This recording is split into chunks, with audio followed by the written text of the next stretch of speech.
isn't just what we do, it's who we are. It's how we identify ourselves. What does bracket racing mean to me? It's my life. It's where my people are. My idols, my family, my friends. Bracket racing is life. Bracket life.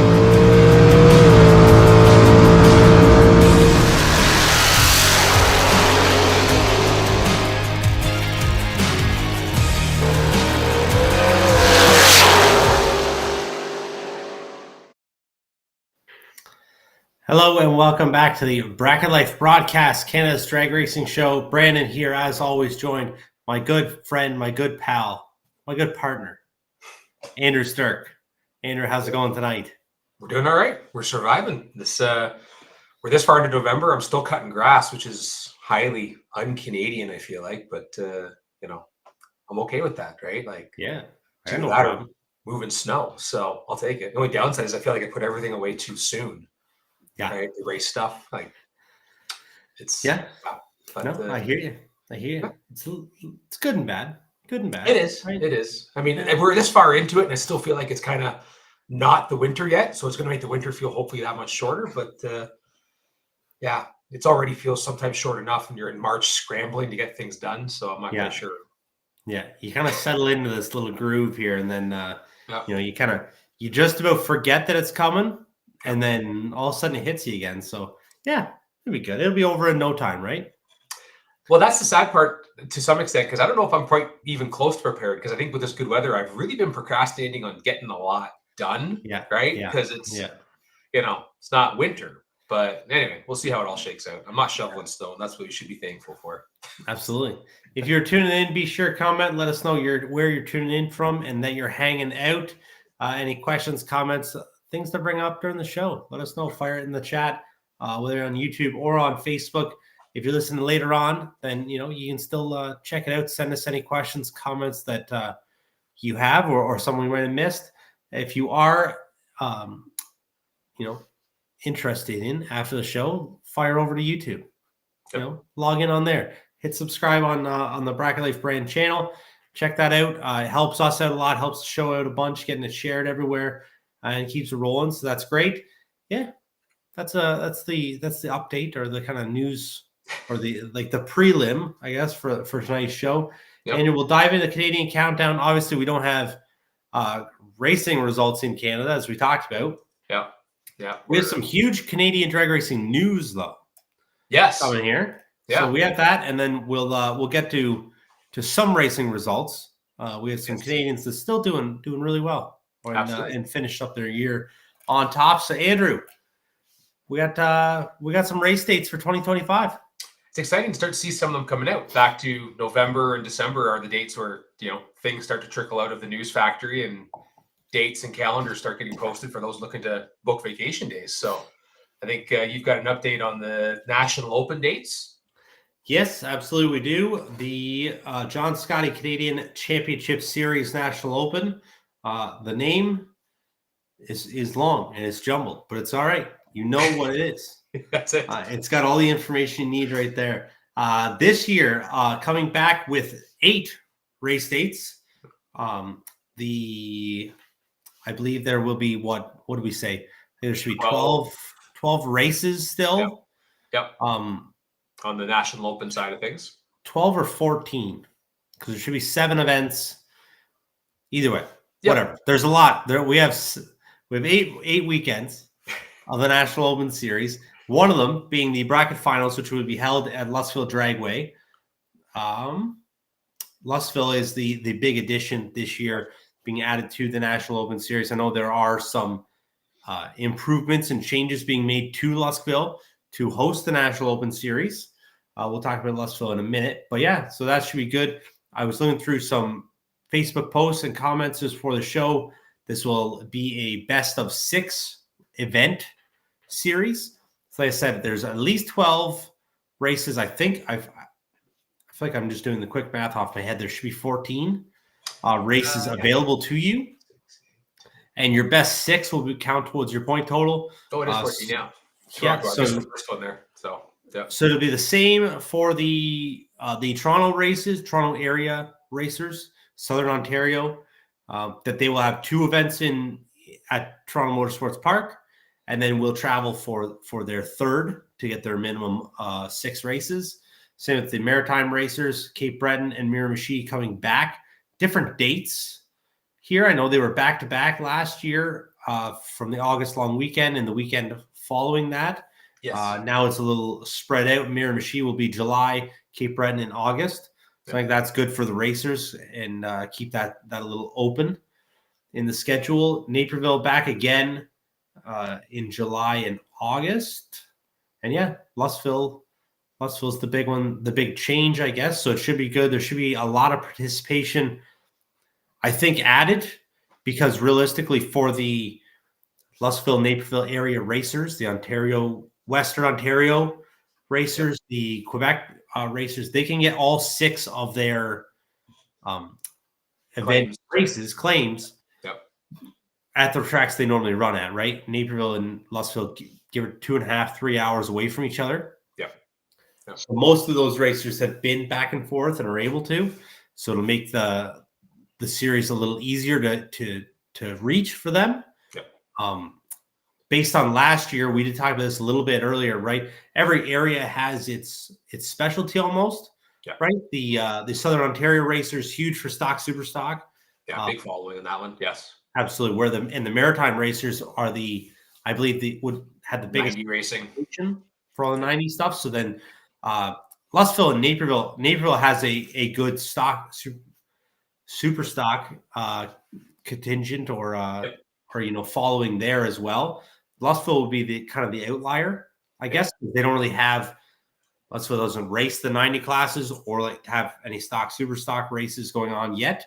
But should be a lot of participation there for the top sportsman, top dragster class. I was going to lean as fast, and we've talked about this a bit, right? It's real fast up through that stretch for bracket cars, and your top sportsman, top dragster ET breaks really fall into where that fast side of the super pro world seems to be there. So I could see that being the hotbed for that. Continuing top sportsman, top dragster, I believe, are going to run 8th mile in this, or the quick 16, however they're formulating it. So really falls into the realm of what's already comfortable for those racers.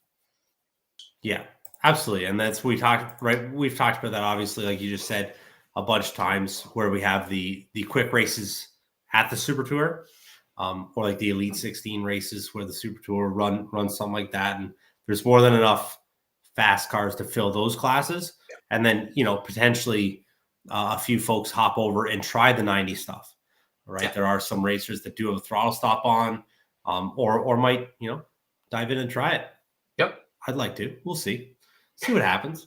But yeah, so that should be good. Awesome to see that. I know they just had the awards banquet for the National Open Series. Looked like a huge hit, as always is. That did go hand in hand with I believe the Canadian Drag Racing Hall of Fame ceremony. They did do that. I figure the next episode will cover who's actually. I saw small news patterns of who was inducted this year, but I didn't get the entire list. I know there was some people that I wasn't as knowledgeable on from, I believe, out east and some from out west. So when we get that full list from the Hall of Fame, I think we good point to talk about it in one of our next shows, because absolutely, it's certainly great to see some of the folks who got in on that one.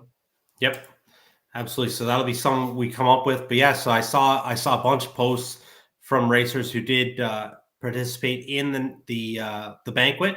And everybody loved it, right? I've always heard that event is a huge hit. And then adding the National Open Series celebration to it as well only makes the event bigger and better.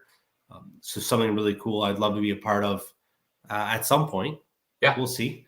So yes, that's kind of the National Open news for right now. More details kind of as they come for whatever else that is we need. But, you have that stuff on your calendar right now. You plan out the summer. Lots of events at different racetracks, so you can really spread that out depending on how you want to do it. The other schedule that we have posted out right now is the Bracket Super Tour, back for the 10th anniversary season. So this should be huge, right? It should be the biggest one yet. I know there were some details going around about some higher purses and things like that. Nothing kind of set out in stone yet. Or nothing in print that we can see here. So, I don't want to speculate too much on what that's going to bring, but should be awesome. Very excited for that to come back. Obviously, is a staple in my racing, right? For sure. Yeah. Been that way for me too in the last few years. So yeah. So we'll hands down, I'll be there for all 5 of those events, starting off in Naperville once again, finishing in Naperville with the 3 races back in Luskville in between. So it should be awesome. Very excited for all of those. Bigger news in the Luskville area for Luskville area racers. If you have not seen yet, some management changes at Luskville Dragway coming up. So I want to talk about this for a minute for sure. Huge announcement, obviously, the Angers twins, Fred and Frank, taking that over or coming in to the management scene.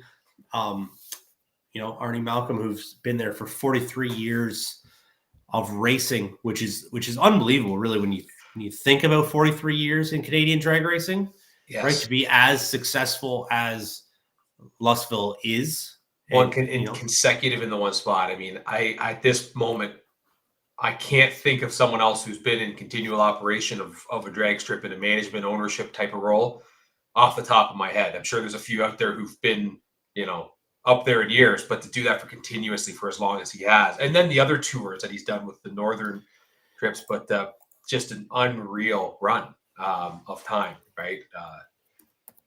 Longer than some of us have been alive. So guilty of that one for sure. So huge stuff. I was just looking up the post to kind of see it, but definitely, and I don't want to, just sit and kind of brag up Arnie for too long or whatever, but arguably I don't want to say the creator of big money bracket racing in Canada, but definitely one of the first to bring it north and consistently bring it north, north of the border. I mean, huge for years, right? They were doing huge races. The Bonanza, right? Exactly. So been huge for the longest time. I think it's understated how much of an impact in Canadian drag racing Luskville's had in our area, right? Obviously, we didn't impact what racers in Edmonton or in Saskatchewan were doing by any means, but in that area for sure has kept it, alive. Not the only reason for it for sure, but it is huge for the type of racing that they've done, and it's kind of brought other tracks up with it as well, with that competition of a certain amount of competing for racers to why they should come to your track instead of Luskville, and then encouraging better events, right? And encouraging that. So that's been huge. So, unbelievable what Arnie and Diane have been able to do, where they started with that racetrack, where they finish off right now, I guess. I know that Arnie said, Arnie's not all done, right? Arnie's taking a minute or doing what he was doing. He talked about the Luskville banquet on the weekend about losing your right arm. When you've done something like that for 43 straight years, right? And then so it'll be fine for the winter time, I'm sure, but that spring comes around, you start sitting around maybe a little bit. That's gonna be a huge impact for them. Yeah. But very exciting news for Fred and Frank to be taking over Luskville or moving it forward a little bit. Derek Malcolm, Troy Davis also on board with them to help kind of steer through that. So obviously Derek and Troy been, with Arnie obviously for as long as they've pretty much both been alive for. So they kind of bring that experience with them as well, and the new fresh feeling of the twins coming in should make it huge. Currently, the info I have is a 9-race schedule with 3 events will be part of the Bracket Super Tour. 2 of them will be part of the National Open Series we talked about earlier. One of those being the bracket finals. Yep. So, looking to be a huge year for Luskville, as kind of all of them are. There hasn't really been a small year lately, I guess. No, they've done great with just what they've over the last, 3 or 4 years, right? With the growth and the improvements in the facility and just the style of events that have been put on to grow with it. And the Angers have certainly, with what they've introduced this year, continue that tradition over the last many. Yeah, and have been a huge part of Canadian drag racing as well, right? Obviously, the twins. a huge part of the Bracket Super Tour and its inception, and continue to be a huge part of that. So bringing that whole feel to a racetrack should be great. And great to see, some fresh blood and moving into Canadian drag racing. Yeah, no, for sure. And to see, again, a passing of the torch, right, generationally here, right, is what it seems like to me, right? And the twins are very much invested in this. Derek and Troy are, they've been invested in, Luskville and racing for their entire lives by all accounts, right? So, super excited to see that transition from, one era to the next, and just what they're going to be able to do with it. So, absolutely, good. It's good. Yes, sir. Very exciting. Yeah.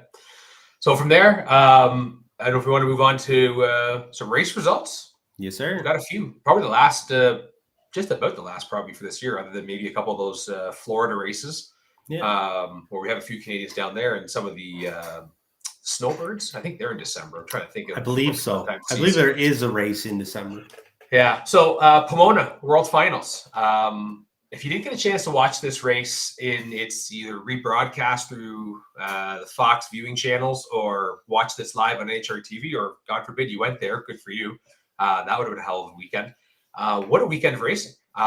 Truly one of those world finals that just was awesome to watch, and a little bit entertaining and scary. Those of you who might have seen Sunday's eliminations were pushed back from 11 p.m. Central to 1 p.m. or East Western, because of a plane crash, a literal plane crash in the pits beside the track.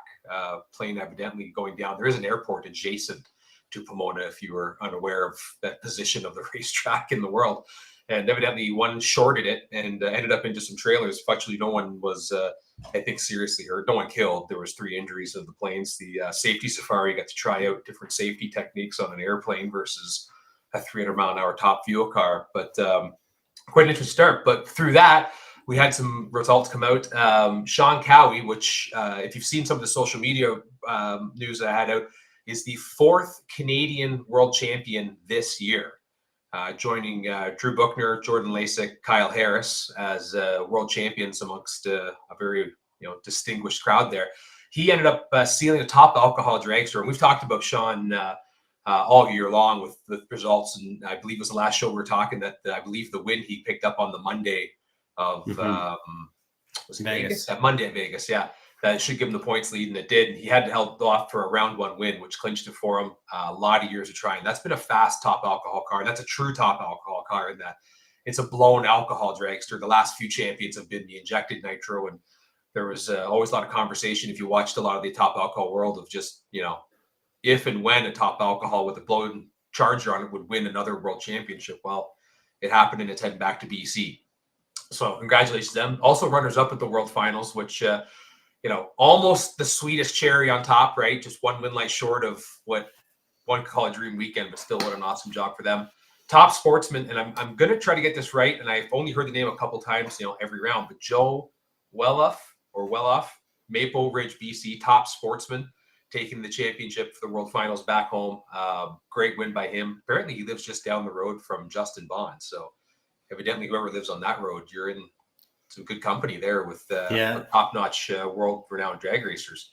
Alberta's Ken Mostowich running the semifinals in Super Comp, doing it with the old school, it's top-end, top sportsman style car going 890 at 180 mile an hour.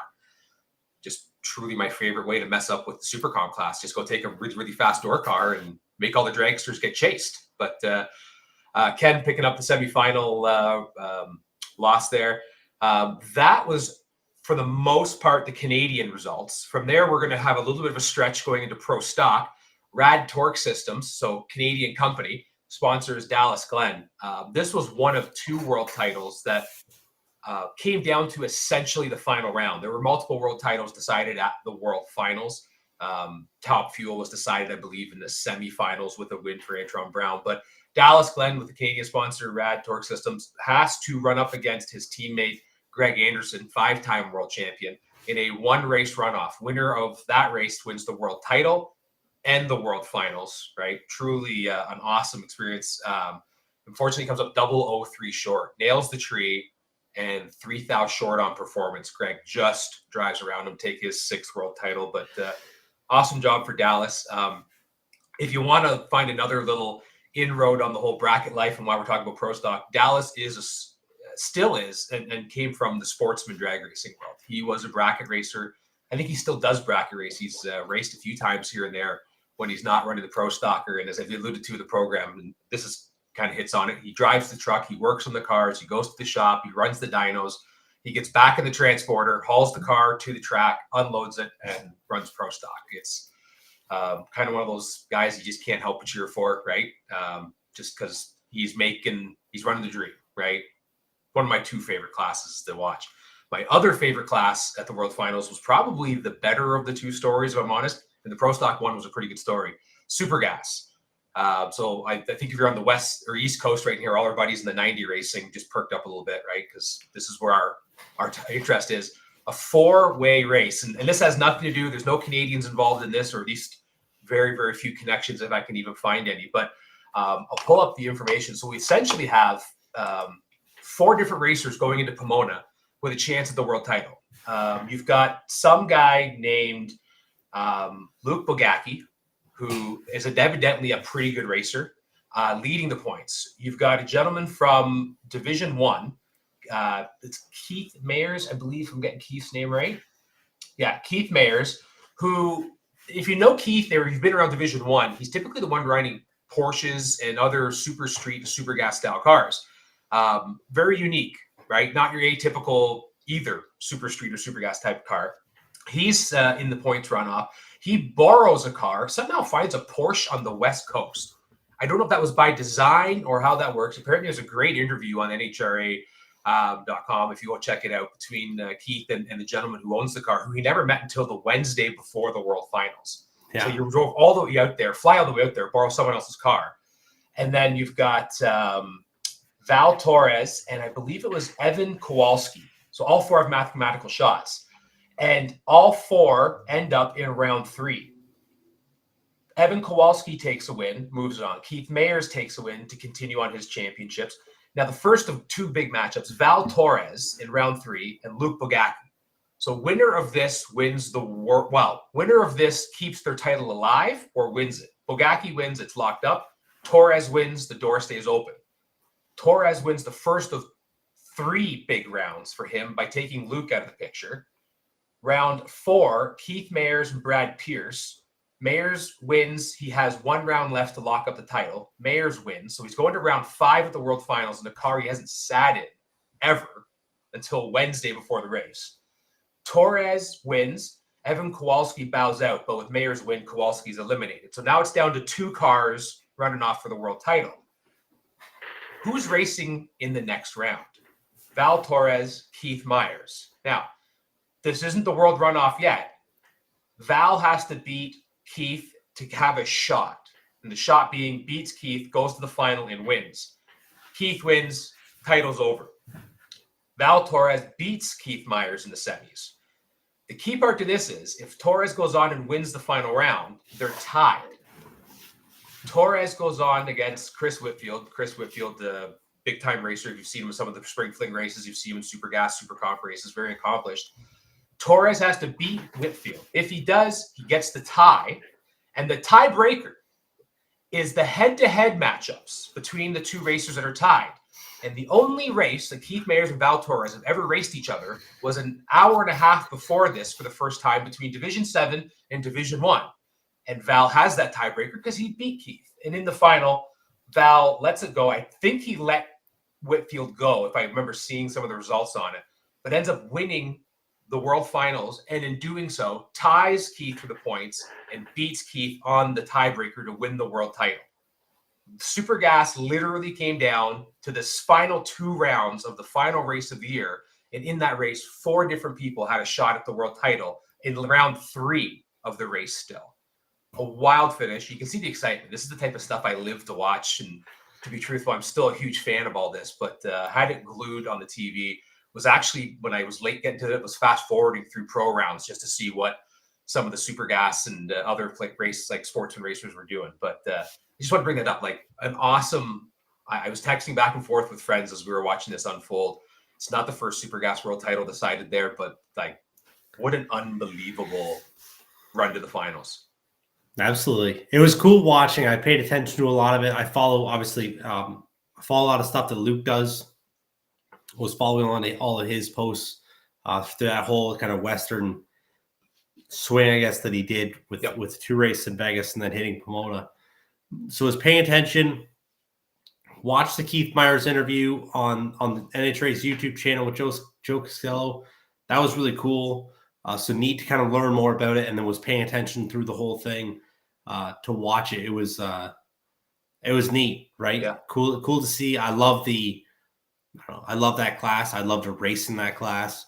I love how competitive it is. I know last year, who was it? Was it Bob? Can't think of his last name that won, but same thing. Won the Super Gas final by winning the final round at the World Finals. Yep. I think it was just a couple years before that, Peter Biondo was out there doing the same thing, where chasing someone who had to win the World Finals to take the points away. And I don't think he was claimed out. He was just simply out there being a blocker, right? Yeah. Trying to get that matchup with him. Like, Pomona has certainly been some historic grounds for a lot of reasons, but of recent years, some amazing, sportsman racing stories have been written there. Absolutely. It's so cool, right? And it's the stories and the situations like that when you hear about it, like I just want to do it. I want that to be me. Yeah. Right? I'm making, like, with the whole Super Tour deal, right on the final weekend, I was in my own world and I was kind of living that out like a little bit in my own way. Yep. But obviously not to the same scale, right? Like, I'm just like, you're getting amped up for that, right? I love that points chase, that championship chase that you want to do, and then to go up and do it at the highest, platform or stage that we have, in drag racing, is, would be unreal, right? To accomplish that. And then, like, that final win light, I don't know. That's just what you have dreams about, right? You win this round and, you have the world championship, and it turns out to be the final round against a ridiculously good racer. Right? Chris Whitfield is very, very tough racer. He is a top 10 national, racer, like Super Gas or Super Comp, right? Yeah. No question around it. And a very successful in drag. Like, he has a resume. This is for sure. So that whole deal is cool, right? You can just imagine what crossing the finish line and seeing that win light is, right? Like, we talked about that right just last week. We're talking about, winning the PDRA championship, and it's, I don't know, it's so cool. All that stuff. I love it, right? And then same thing, gets me all jacked up for it. But I got the blood's flowing. Like, actually, if I wish it wasn't so late, I'd be going and working on the car after this. But I'm old now. 9:30 is going to tell me that I'm probably going to go to bed after this is all said and done. Right? So we're touching the edge of it, touching the edge. No, I hear you. But so that's about that's pretty much those stories from Pomona, from the World Finals, right? Really cool stuff. I don't know, just fun to watch. Good to watch something. It looks so cool, and I don't know, all the history and things like that Pomona is, and the World Finals is. There's cool pro moments that we got to watch as well. That's it. It was neat. Yeah. It's too bad that racing's over for the most part, right? I say it's over, but we just had a bunch of crew that were sending pictures in the group chat of where they're parked in Gainesville. Yeah. You know what I'm saying? So we're getting ready for all that. So it's not over. It's never over, right? There's always something going on, but the big stuff, the big series and everything like that is finished for now. So a great 2024 season. So Andrew, while we talk about the end, I guess, of it, we want to take a look at the state of drag racing in Canada. Now, I'm not sure if that's a great title for kind of the way that we're going to go about it. Yeah, first night, but that's what we came up with. So Andrew, I'll let you fire it off then. Get us started. So I think, and we're looking at this, discussing like what we wanted to, what was the show going to be about this week? And as we watched Sean Cowie in round one at Top Alcohol there turn on the win light and lock up the 4th world championship for a Canadian this season, it kind of dawned on me as we looked through the many episodes we've done talking about, great results for Canadians at NHRA, WDRA, big money bracket racing, the numerous amount of juniors that finished in the top 10 of the WDRA, the multiple top 10 placements in Sportsman and Mod. There's just a plethora. Dave Gunn with his victory this year. Drew Buchner, runner up the 250K and world champion, as we talked about, right? Kyle Harris. We had a list here, right? Charlie Knopic, I mean, his continued success, right? But division winner this year and just perennial contender, right? Kyle Jessup, Fred Anger. The list goes on of people who've gone south and done well. And it started dawn on me, this really has a feel that this is maybe one of the best, most successful years for Canadian drag racing on a whole, right? Jordan Lasik with the Pro Mod World title, Justin Bond, in the hunt, right? Back to one of those epic finishes we were talking about for World Championships, where it's coming down to the final race of the season for the champion to get crowned. We've seen hugely successful Pro Mod racers down south. We've seen Spencer Hyde do well for many years and continue to do well this year. Scotty Wildgust and the Smokies Garage team has had successes, right? With, Mike Clark doing well in their car as well. But if you take the whole of 2024, I feel like there's been so many epic level runs that it dawned on me, like, I think take 2024 and put it into a book. This is the year to write home about. And what dawned on the question is just what has helped get us here, right? As I say, as a group of Canadians, because I mean, there's been huge success out east for racers heading down into the U.S. from our Atlantic friends, our Western friends, as we talked about it, the start of the show here in the countdown, right? Have done fantastic at NHRA events, right? Both divisionally and nationally. No different than Sean Cowie. And what I'm taking from this is, over the last 3 years, we've talked a lot and about what tracks and series have done, and it dawned on me, what's the conversation on how we got here, right? What's the key? What's just what has been? How do we replicate this as we move forward? And I thought it was a good conversation to kind of go through this, because it was more of an exercise of how do we keep moving forward with this, and to kind of look back and be how proud you should be of Canada and what they've been able to do. I mean, we've had racers travel 4,300 kilometers from BC to Alabama and hold their own. And not that many years ago, we wouldn't have necessarily looked at that. Mark Bedard kicking and Eric Latino finishing the top 10 pro stock, right? Like, we've got, Eric Latino is a Canadian, right? Forming the US. He's part of the KV Titan Motorsports, right? That's his company, right? But I want to suggest, as we get into the conversation, that some of these things have come from just the investment that has happened both from the promoters, the racers. I mean, you can't remove them from the conversation of their investment in the sport and the seriousness people are taking on it, and the tracks. We talk a lot about track upgrades, and I think one of the things that as you start to delve into this, right, what has made us better is that we look at what facilities across our country, right, from East Coast to West Coast, have started to do, and giving us better surfaces to run on, giving us better timing systems.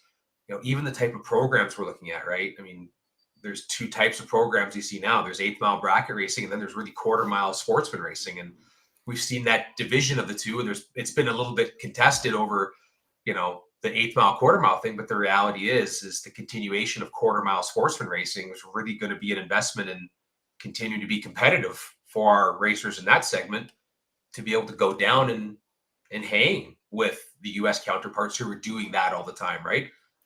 Conversely, the great facilities we're now given to run on the 8th mile, to be able to go out there and make good passes and get better before you get in the truck, or get the confidence to get in the truck after laying down great passes at Luskville or Napierville or Toronto Motorsports Park or, Rad Torque Raceway. It's not Rad Torque Raceway anymore?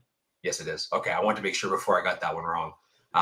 Mission, before you head south to any of these big races. And these are the things that, as I've started to kind of put a list together, was what I picked up and thought, this is where this is maybe starting to make this difference for us, right? But I kind of wanted to bring this up and talk about this because I think it's certainly an interesting conversation, right? Because it's a giant leap, I think, from where, Canadian racing was maybe 5-10 years ago. Mm-hmm.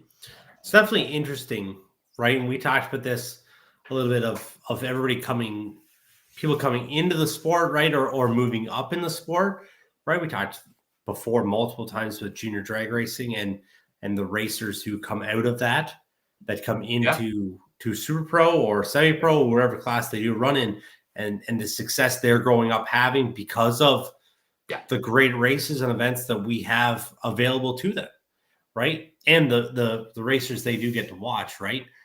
So that makes a huge difference. I talked before about, the little brother situation, right? Where like, the younger sibling, they grow up and then they can seem to be able to do things or accomplish things so much faster or easier or whatever that may be, because they get to grow up watching the older sibling accomplish and learn all these things. Yes. As I find now, right? The generation of racers, I think, like, I don't know if I'm teeter on the line for myself of being in it, but I feel like I felt this way, that I got to grow up watching some awesome racers, right? And then see them. Then when I started running in Super Pro, it was, I don't want to say easy, but it was easier to be good because that was just what was expected, right? I wasn't part of innovating the class. You know what I'm saying? So then we've done that. We've kept up to speed with everybody else. There's no difference on the bracket racing side of it right now in skill level, I think, at least in our area versus anywhere in the States. You bring any racer you want into a Super Tour race, for example, right? Just because that's what I immediately know, that nobody's going to come in and dominate that class. Or that series. Now, we have had people dominate, obviously, right? Phil Harvey for a few years now. On the drag side, Mike Shenny with a ridiculous performance, winning 3 championships this year in Ontario. Or understated performance, maybe still, right? But very much. But those are things that are going to happen, right? You're going to have people get on a roll, and they're going to be unbelievable. For whatever reason that is, right? Their equipment's good. They're good.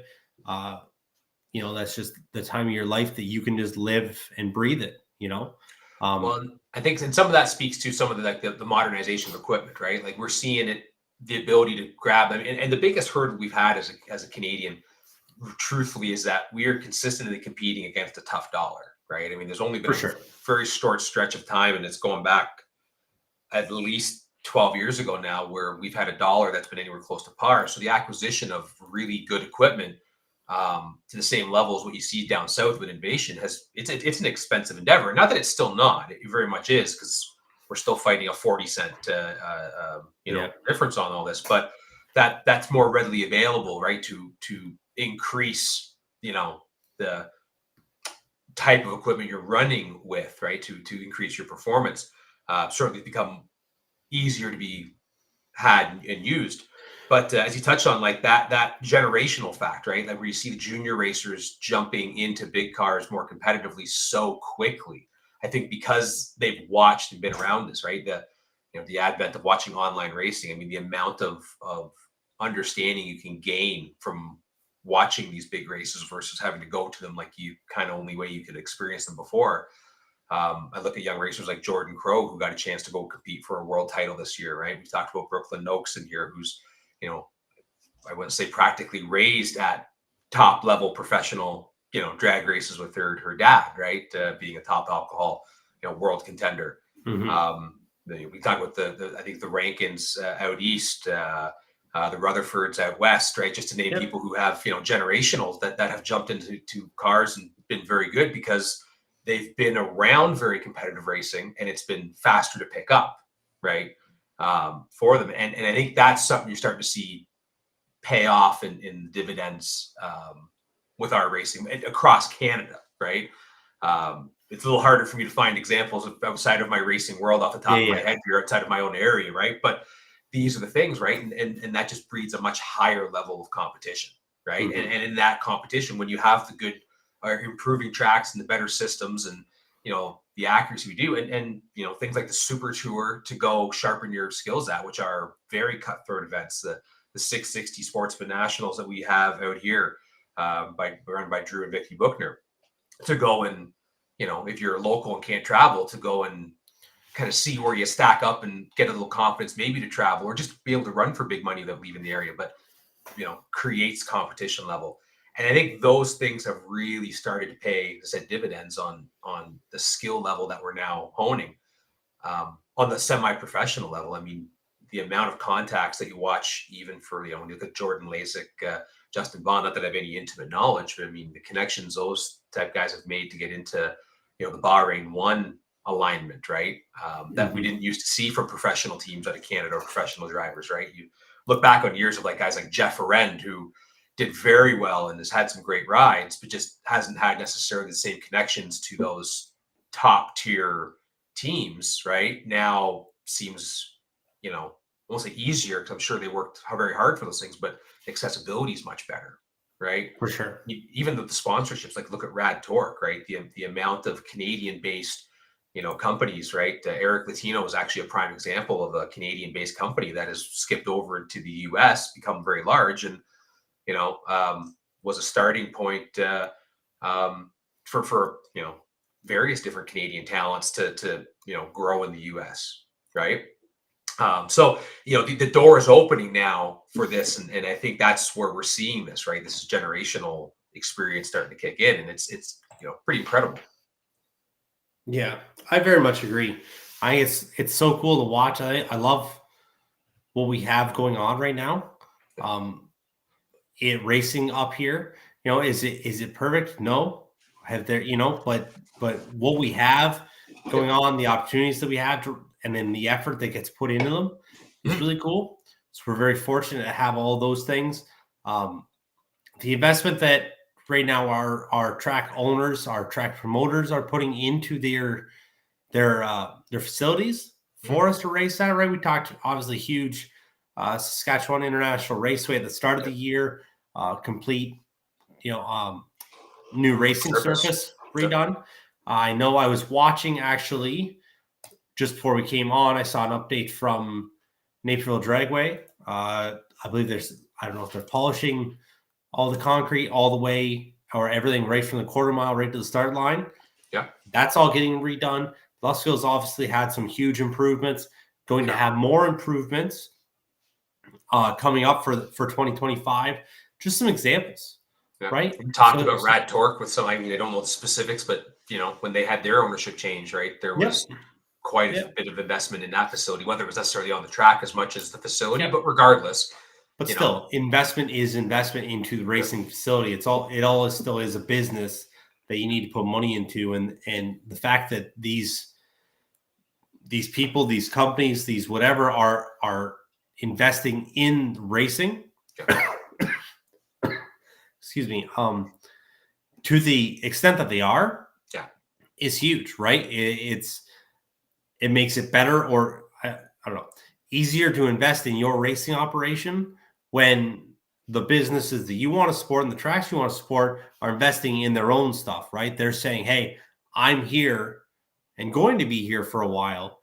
So then you can safely make an investment in your racing operation that you can keep coming here and keep using this facility for a number of years, right? That's something that comes up a lot.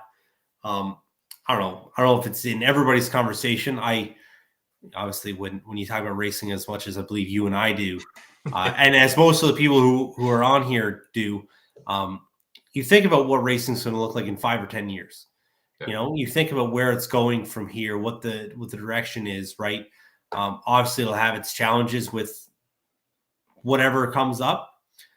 Right now, I think financially is the biggest hurdle we're dealing with for racers, right? With just life, right? Like that's not.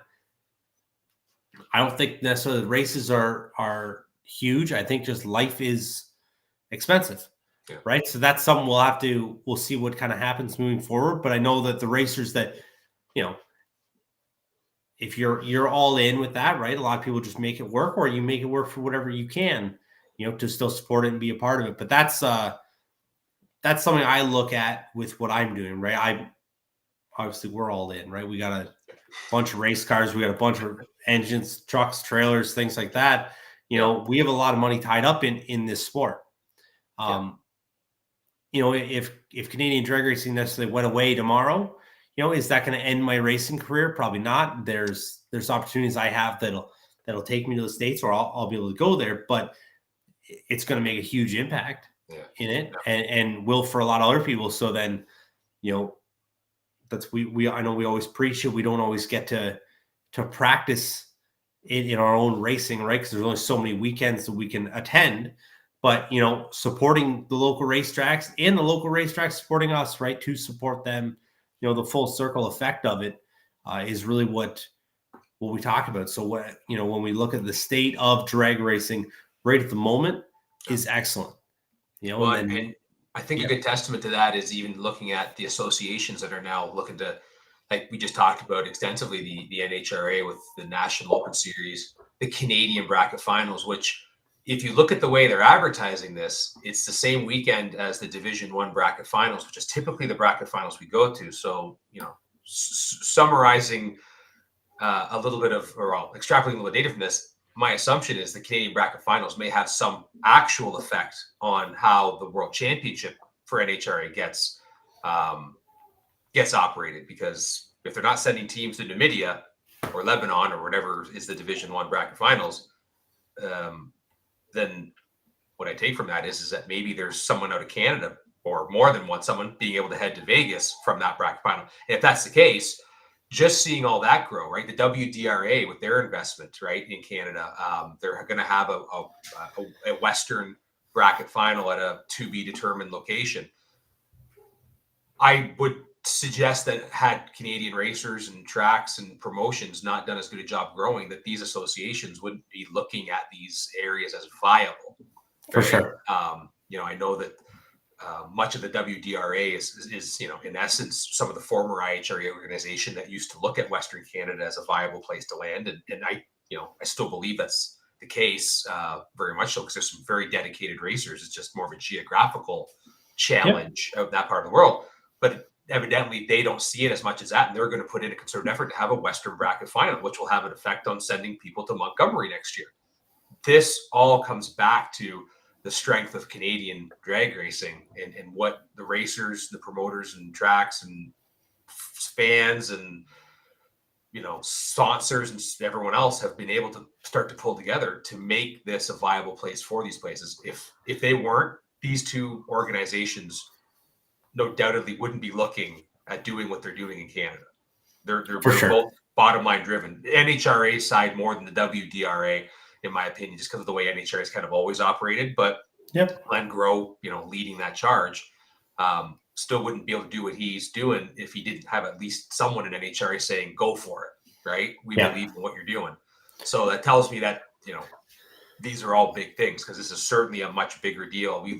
I used to listen to, some of my, I'm trying to think of the polite term to the people that I grew up watching racing. I was going to say seniors, but that might create hate mail that I don't need right now.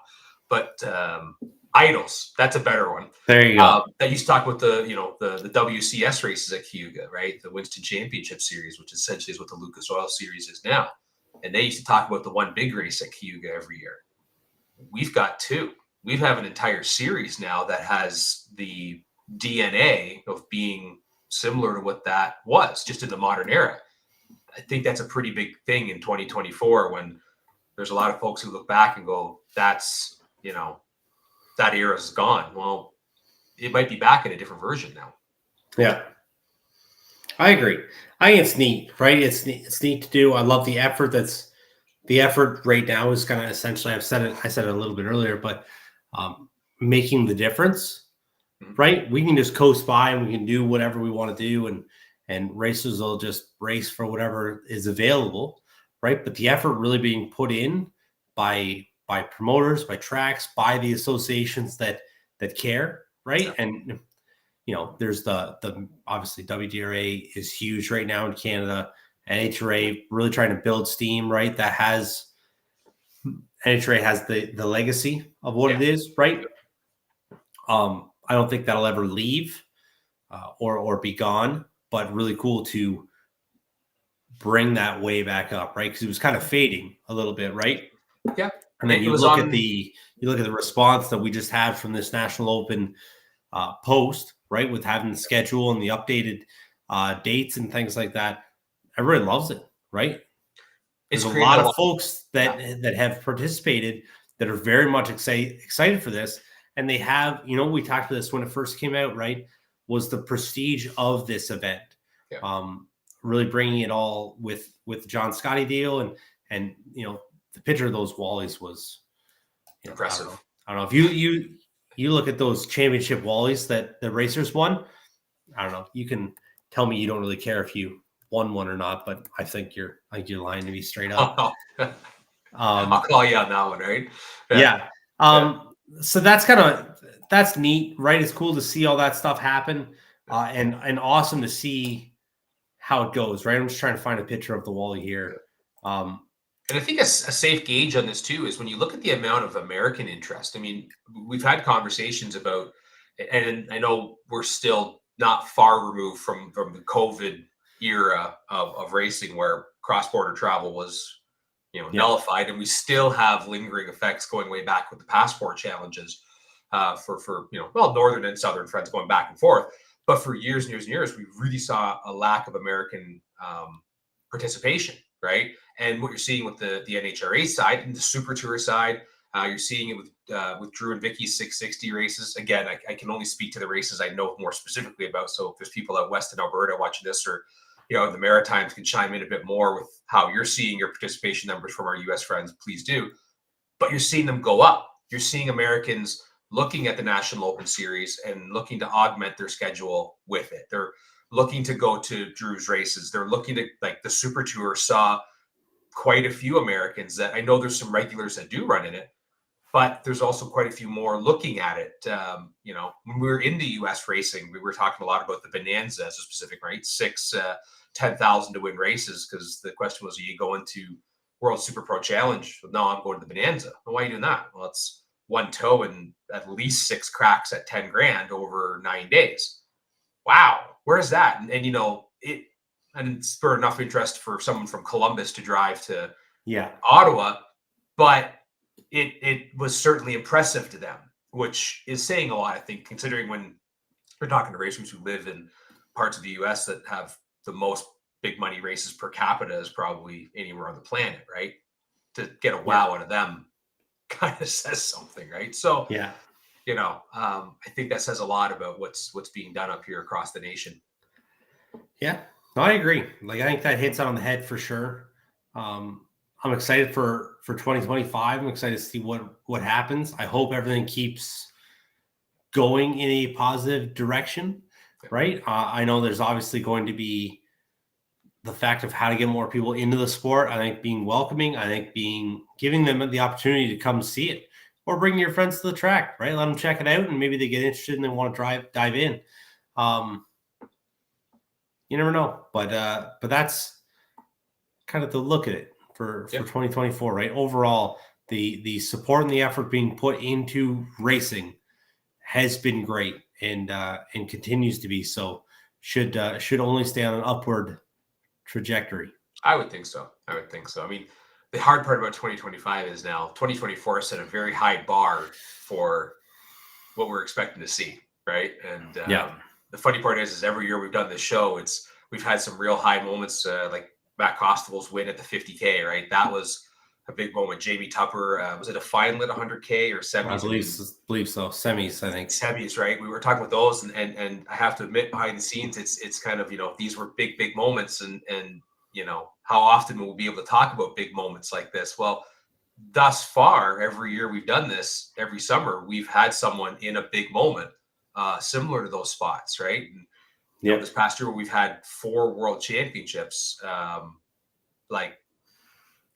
I fully expect 2025 with this pace to be talking to someone who's turned on a 100K win light somewhere, or someone, I know we haven't had all the world champions on here. That would be a pretty cool feat to be able to do that. But, talk to another world champion, right? Like Kyle Harris. So it's going to be a fun, I think, 2025 as we wind down 2024 here, to look forward to and just see what great results we're going to see come next season. Absolutely. I agree. Well, Andrew, that's about that for episode 74. It's wild. We're getting up there. Absolutely, we are. It was pretty good. Glad that we got to talk about it. It sparked some interesting thoughts. You know, it's all kind of stuff that you think about just on your own and just in passing conversation, but to really kind of focus on it for a minute and come up with some real talking points has been cool. So glad we got to do this. I'm looking forward. Obviously, we obviously just said 2025 is going to be great. Looking forward to more details coming from the Lustville Dragway deal, Super Tour stuff, what changes or bigger news we're going to get for the 10th anniversary should be very good. And everything else, the dates as they come, right? I think we're expecting a lot to ask everybody to have their dates in November before, but I'm sure most things are pretty close. As a non-promoter now, I have all expectations by December 5th. Yeah. I want to see everything out, but that's right. I believe Shannonville has the dates out as well. They do. Yep. For that, so we got 3 tracks or 3 series already that are loaded up. So obviously, change is going to be made and things coming up. But yeah. Lots of exciting stuff, and obviously still a whole bunch more news to come for 2025. We'll start. That'll be that for tonight. See where the next couple episodes takes us, right? Maybe we'll have some friends come on and talk some racing and some reflection stuff and see what happens. Well, we got a pre-PRI show, I think, and then do we have one coming after PRI? I believe so. That would be the one that should be a blast. I think your next show is December 3rd. Be just before, and then the 17th, if providing Andrew's scheduling doesn't cause us to have another great Monday night show or Thursday night show. You never know. So we'll see how that works out, but should be fun. And then from there we get into the new year and silly season's just around the corner. It is. It's crazy how fast it's going already. Yeah. All right, guys. Well, thank you guys all very much. Don't forget, go check out YouTube. Hit subscribe, Bracket Life Brand channel. Do all of that. Good luck to all the racers in Gainesville for the Mini Million and whatever other races are happening in Florida. I know some Pro Mod stuff coming up we'll keep our eyes on. And we'll talk to you all soon. Okay. You guys have a good night. Isn't just what we do, it's who we are. It's how we identify ourselves. What does bracket racing mean to me? It's my life. It's where my people are. My idols, my family, my friends. Bracket racing is life. Bracket life.